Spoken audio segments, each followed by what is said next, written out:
Yo, what's good? What's good? What's good? What's good? What's good? What is good with y'all, man? Day five, man. Tory Lanez trial. That's what we're going over. It doesn't seem like a whole bunch of people are going over this. It seems like only a few people are actually trying to do whatever with this. So, we'll check it out and see how that's going. So let's go to Twitter. I want to go ahead and get this on Twitter real quick. Tory Lanez Kelsey. All right. So we're going to watch a video first and go from there.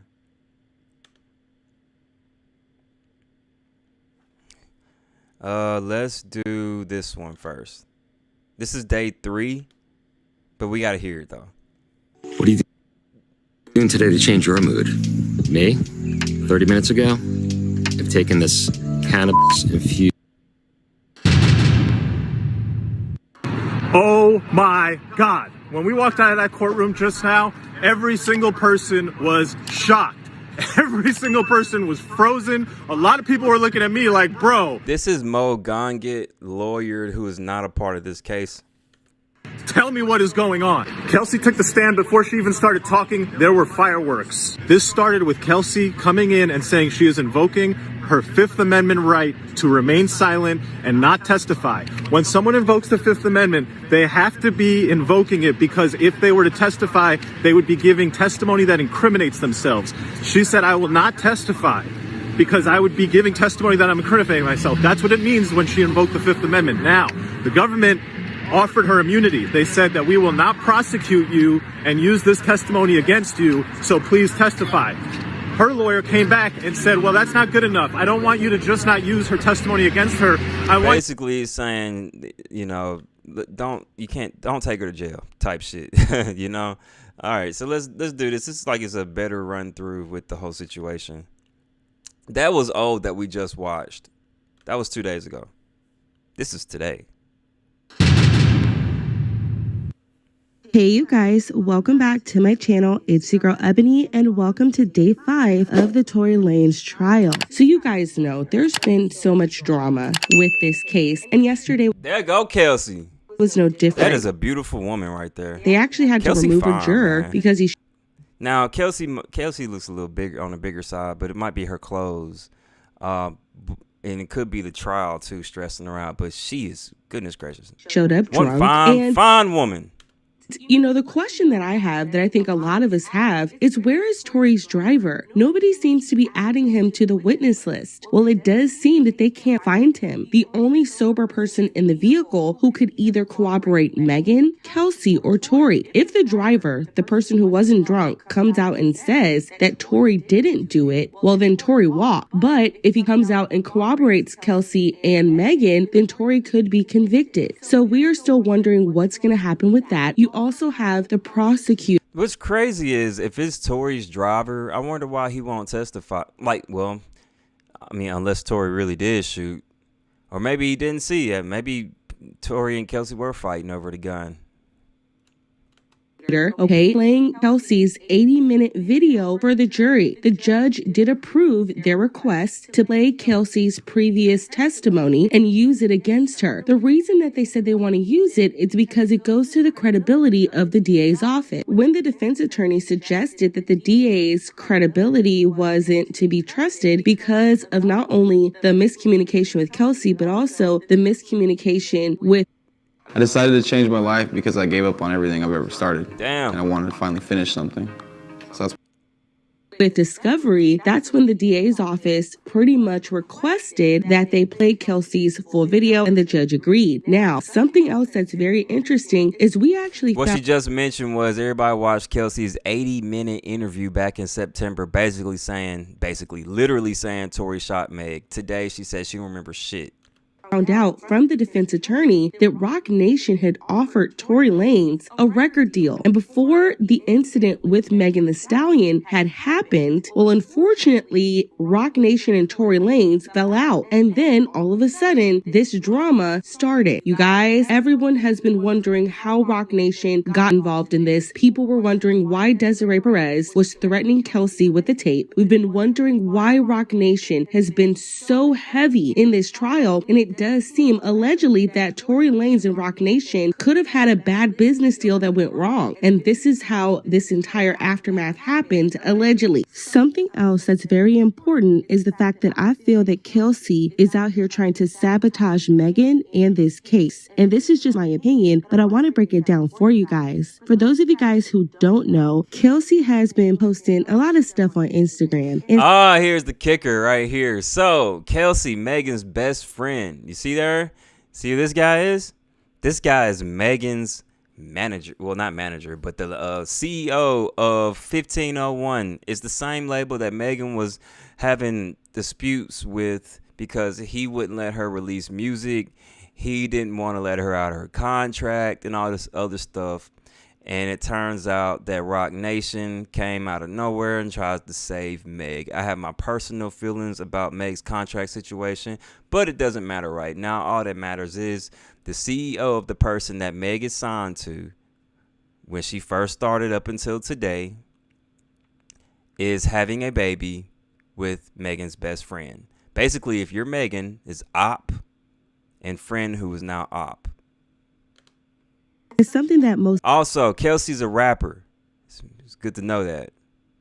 notably was posted was a picture with her baby daddy. Now, he actually goes by Draven Darian D-Boy Smith, aka D-Boy No Sleep. And again, he is a 1501 certified executive and also one of the top managers in Houston. Now, remember, Kelsey's husband. Oh, I guess, he's just an exec. Sorry, this is not Carl Crawford. Same thing, though. Not him. Sorry, don't want to put that on you, Carl.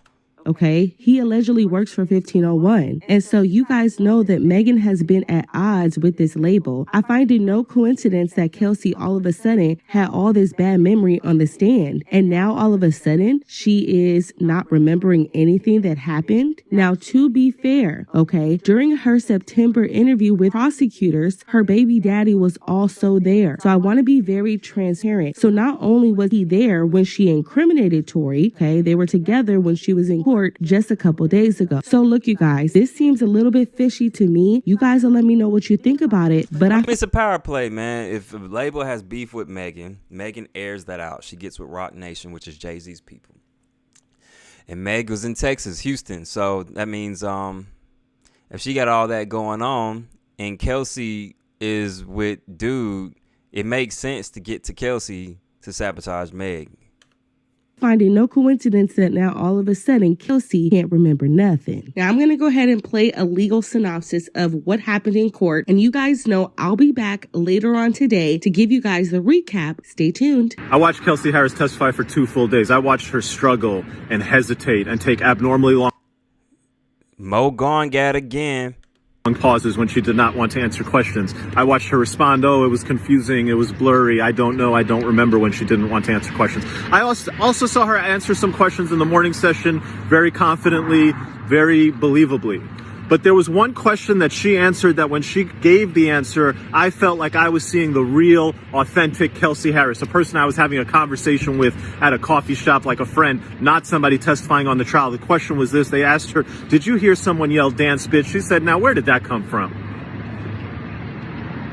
Those words that loom so large over this trial, the fact that the prosecution claims, Meg claims, that that Tory yelled, dance bitch, and pointed a gun at her.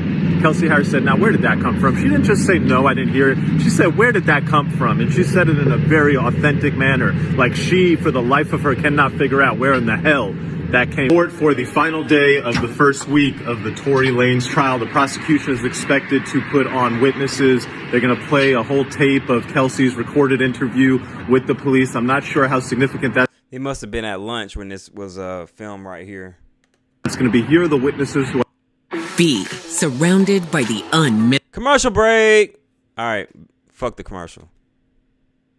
will be significant. Now, I expect the prosecution to call the only sort of completely partial outside witness to this incident, and that is the resident of the home near where the gunshots went off. That individual said he heard things. He said he saw the muzzle go off when the woman was near the gun. He said he saw what appeared to be two women fighting. If the prosecution does not call this man as a witness and they leave it to the defense to call him, that tells me a lot that the prosecution is not putting on the truth. They're just putting on an extremely one-sided version of the story. I expect them to call him. The other witness that's very interesting is the police officer, Detective Stogner, the lead investigator in this case. The prosecution... He did talk today, Detective Stogner. And boy, he fucked. From what I heard, he didn't do shit.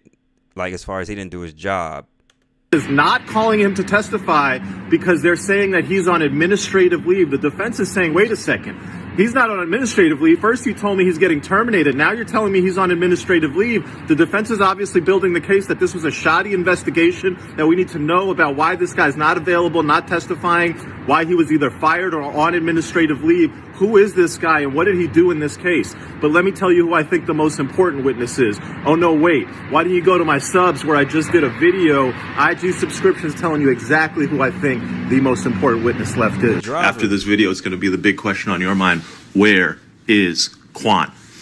Quan was the driver. He was the only adult in that room. At this point, you might be saying to yourself, I don't believe nothing that Meg says. I don't believe nothing that Kelsey says. You would believe what Quan says. Quan was not drunk. Quan seems, in the testimony that we've heard so far, to be a very reasonable, responsible security guard. It was reported by... Imagine you're with a bunch of drunk-ass celebrities and you hate being in that life because you're always around a bunch of drunk-ass celebrities who probably act like kids, because that's really what drivers and security, regular people like that, that's what they go through. I'm in Hollywood. Well, Atlanta, Hollywood. So I've seen this too. So when you go around that and you're an adult, everybody seems like a child, especially celebrities who are always drunk. So I could see him not wanting to be a part of this bullshit. By the defense, I think 2 weeks ago, that they can't find Quan. They're looking for him. They want him to testify, to be a witness, but they can't find him. Maybe they have an ace in their hole. Maybe they find him. If he is found and if he testifies and if he sides with Tory, this is game over. All right, Friday morning session in the books at the Tory Lanez trial. Prosecutors played the recording from their interview with Kelsey back in September 2022. A lot of the jurors had heard a lot of that stuff before, but now they heard it on audio played on the courtroom speaker. Kelsey told the story. She gave a lot of details. You know, when you do a direct examination, you maybe don't go over all the details. When you sit down with police and they do... That's really all that's what happening today. There's really not much more information going out there. Let's see what Twitter has. Nancy Dillon's been covering the trial. Good morning for day 5. Tory Lanez trial alleging he shot Megan. Judge ruled yesterday that he'll follow the audio of her interview with the prosecutors. This is big because he previously excluded it after prosecutors only played a small portion Wednesday. Let's see if she typed anything else out here that's worth saying. We've only heard the recording of Kelsey saying Tory threatened to shoot her inside the SUV. We never heard her September account of allegedly seeing Tory with the gun. When she got on the stand, she basically said she lied in September. She don't remember Tory seeing him with a gun or being assaulted or offering her money or anything like that.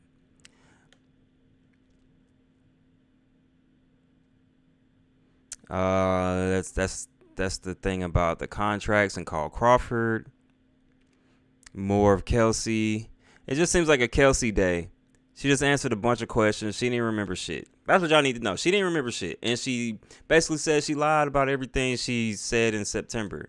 So, Kelsey, we can't believe shit she says. We can't believe shit Megan says. And we can probably not believe whatever Tory says, because he's the one that's being accused.